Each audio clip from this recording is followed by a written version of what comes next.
Brandon Foster, and I'm here to encourage, motivate you, and inspire you with another video. And today we're talking about 3 ways you can immediately begin to heal your relationship. Something that people ask me a lot is, how do you begin to heal relationships? I'm talking about relationships that maybe have a storied past where there's been some hurt, there's been some pain, on both sides of the fence, because relationships are about 2 people, right? Not just one person. And this is something that feels especially applicable. I'm actually doing this live video on Easter Sunday, and Easter is such a special time, whether you are a Christian or whether you're not a Christian. If you're Jewish and you're celebrating the Passover, it's a time of rebirth. It's a time of renewal. It's a time of peace and joy and love and happiness, and really healing is what it is. You think about the message of Jesus dying on the cross for your sins, and an empty tomb, and saving you by grace. It really is about healing and redemption. And so I figured, what better way to talk about relationships than to talk about how to heal relationships today. So today, that's what we're going to talk about. We're going to talk about how to begin healing your relationships. 3 ways you can begin healing your relationships right now. If you don't know or haven't heard about my story, I talk about my story quite often, but I have a storied past with relationships. My husband and I both got laid off at the same exact time, and we almost got a divorce, and that was a huge strain on our relationship. I was filled with guilt and jealousy over him and his success, and also coming out was a huge thing that ruptured the relationship with my mom, my dad, and my sister. So that's a huge relationship thing that I went through. And then even as a former 8th grade language arts teacher, and having relationships with my students at a Title I school where more than half of my students got free and reduced lunch. That was a huge, so I've relationships are something that I feel particularly called to talk about, because everything that we do in life involves people, and it involves relating to people, and people hurt us and we hurt people. And it's one of those things that so much hurt and pain is caused because of relationships.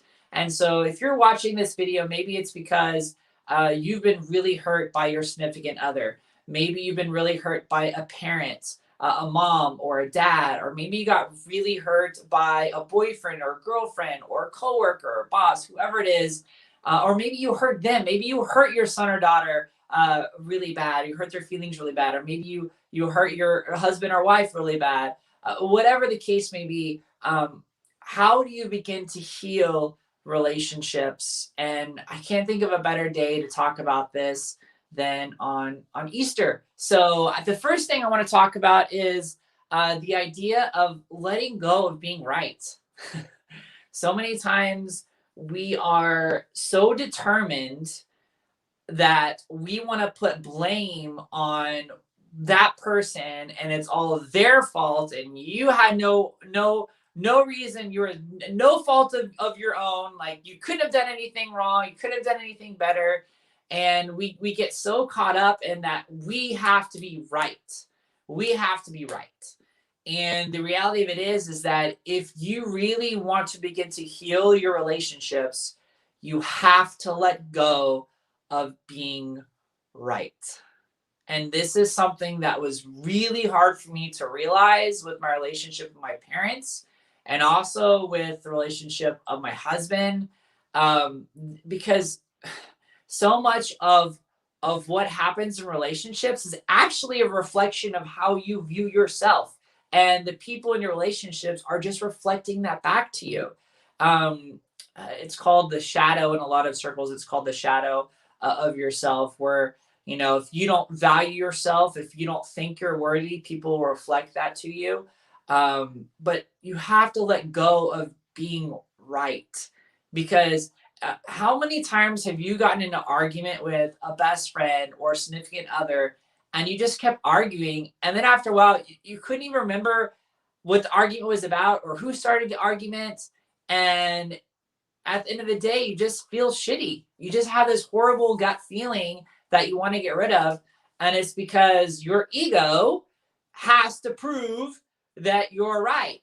And what's the point of that? Honestly, what's the point of that? For the longest time, my mom was always trying to prove herself right in her beliefs about me being gay and going to hell. And I was trying to prove myself right about that I wasn't going to hell and that I was okay and I was a good person and that we could have a loving relationship.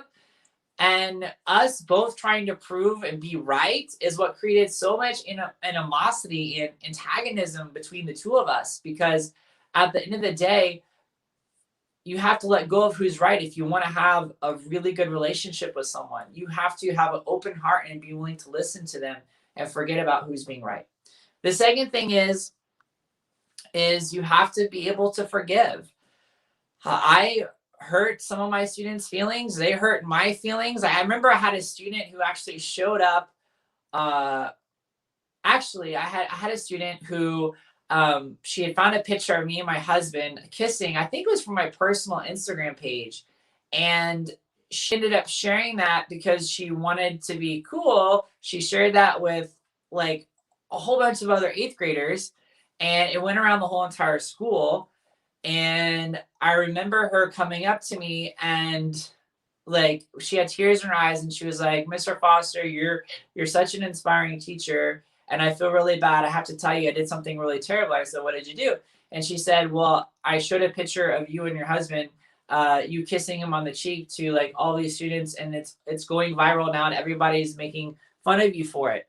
And I just like, what could I do? I just let it go. And I was like, "It's okay." I said, it means more to me than anything is that you came to me and you apologized." And there's so much beliefs people have about forgiveness. And one of those beliefs people have about forgiveness is that forgiveness means giving a free pass of someone who hurts you. And that's not what it is at all. Forgiveness is about healing, which is what this whole video is about. It's about healing relationships. Forgiveness is about accepting what happened in your past and releasing those negative emotions that are attached to it, so you're not reliving those negative emotions over and over and over and over again. So for example, when I came out, I remember my mom sitting me down, and it was when I made the decision to go back to the circus. I had joined a church and I was trying to pray the gay away. And she had sat me down at the kitchen table and she had me read like all these Bible verses about being gay in the Bible and going to hell. And I remember I was just crying. I was upset. I never felt so worthless, shameful, guilty, just like a horrible, horrible, nasty person. And for the longest time, I would relive those emotions over and over and over again with ever that memory came up. And forgiveness is accepting what happens and releasing those emotions associated with that memory of guilt, shame, and whatever it is. And that's what forgiveness is. Forgiveness is not saying what happened was okay. It's not giving someone a free pass. It's just saying that you accept what happened, and this is a really important part about forgiveness. You realize you can't change it, because so much of what happens in relationships with people that we love when they hurt us or we hurt them is we want to change it. And I also did some things that I wish I hadn't done when I came out. And one of those was I've written my dad a letter, and it was basically telling him what a horrible father he was. And I don't even remember what I said in the letter, because at the time I was filled with so much hurt, pain, and anger. That's all the letter was filled with, was just spite and anger is what it was, which is not something you want to be giving off to other people, because it always comes back to you, right? And I'm rebuilding that relationship with him, but that's going to take a longer time to rebuild because of some of my own actions. And I don't know if he has made the choice to forgive me, because forgiving me would be letting go of what that was that happened. But so many times people forget that when it comes to forgiveness, it's not just about forgiving the other person. It's about forgiving yourself. It's about forgiving yourself. I'm going to say it again. It's about forgiving yourself. Forgiving yourself for the things that you did in your relationships with other people that could have been hurtful or mean spirited. Um, and allowing grace to really fill in the gaps for you.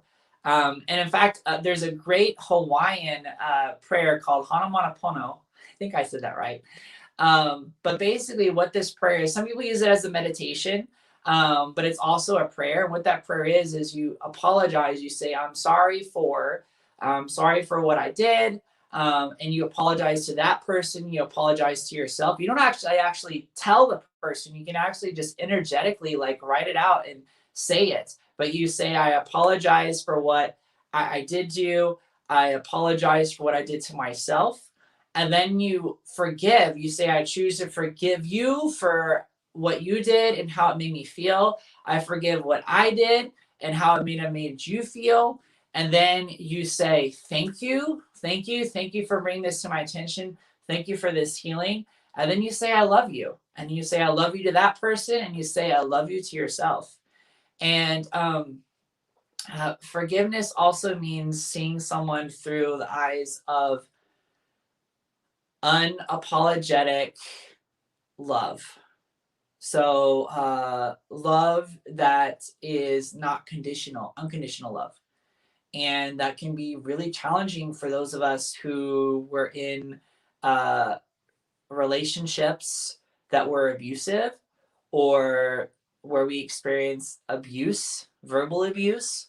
That can be really challenging, but seeing someone through the eyes of love, because that's what God and that's what the universe does for us, is sees us completely through the eyes of love. So choosing to forgive is a huge powerful thing. And it's really about whatever you're holding on to energetically in your sphere towards that person, whether it's anger, rage, jealousy, um, spite, anger. As long as you're holding and attached to that with them, you actually have like this cord attached to both of you. And it's actually ruining your vibration and your love and your ability to receive love and joy in abundance. And if you let it go, now you can receive more love, more joy, and more abundance. So number 2 is forgiveness. And then number 3 is grace. Grace is one of my favorite things to talk about, and just such a good thing to talk about, especially on Easter. But grace is unearned. It is God, angels, universe, is God filling in the gaps. The Bible talks about it is by faith you've been saved, not by works, right? And grace is just unearned. Like you just get it because you were born. And that's just such an amazing concept to think about. Like grace is God and universe just filling in the gaps for us. And when it comes to healing relationships, we always want to know how can I heal this relationship? How can I make things right? How can I make things better? Well, you choose to forgive them, you choose to let go of who's right, but how do I fix it, right? We all want to know how to fix it. And the thing is like, it's not your responsibility to fix somebody else. It's not your responsibility to fix someone else. Your responsibility is yourself, your energetic self, forgiving yourself, forgiving them, extending them grace, extending yourself grace, letting go of them and what you want them to be, and letting go of all of your expectations. That is all you. And when you do that, you release the how, and that's where God's grace comes in. This is where the grace of God, angels, and the universe comes in. And grace is such a powerful tool of healing. And really, it's a powerful tool of so many other problems that we have in life, whether it's overwhelm, whether it's finances, whatever it is. There's so much of what people do is they spend their time asking and praying for answers, but they never stop to listen to the solution, right? You ask a question and the answer is always given, but you have to be silent. You have to listen for the answer. So that's what extending grace is about. Extending grace. So there you go. Those are the 3 things you can do to begin healing your relationships immediately. Number 1, let go of being right. Number 2, just extend forgiveness to yourself and to the other person.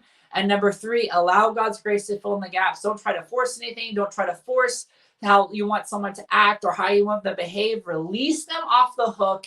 Just see them as their best self. See them through the eyes of love, and allow God's grace, the universe's grace, to do everything else. That is not how is never your responsibility.